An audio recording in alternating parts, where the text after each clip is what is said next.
অবস্থিত। এখানে ইসরায়েলের নেভাটি বিমান ঘাঁটি অবস্থিত। এছাড়া অন্যান্য সামরিক সরঞ্জাম গচ্ছিত রাখায় অঞ্চলটির কৌশলগত গুরুত্ব রয়েছে।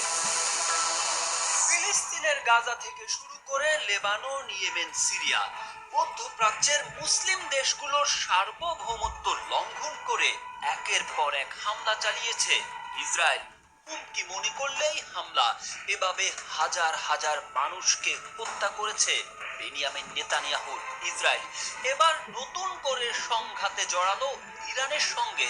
যুদ্ধবাজ নেতানিয়াহু যেন প্রতিজ্ঞা করেছেন শান্তিতে থাকতে দেবেন না মধ্যপ্রাচ্যের কোন মুসলিম দেশকে। প্রশ্ন উঠেছে, ইসরায়েলের পরবর্তী টার্গেট হবে কোন দেশ? সে তথ্য আগাম ফাঁস করেছেন ইসরায়েলের সাবেক উপপ্রতিরক্ষা মন্ত্রী ও লেবার পার্টির কেন্দ্রীয় কমিটির সদস্য মেইর মাসরি। তিনি জানিয়েছেন, ইরানের পর পাকিস্তানে অভিযান শুরু করতে পারে তার দেশ।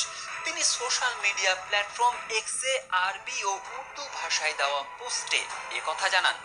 ধারণা করা হচ্ছে, ইরানের সামরিক আগ্রাসনের নিন্দা জানানোর কারণে ইসরায়েলের আক্রোশ বেরিয়ে আসে।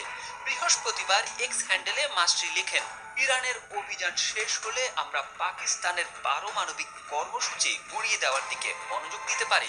পাকিস্তান ইরান থেকে খুব বেশি দূরে নয় বলেও উল্লেখ করেন তিনি।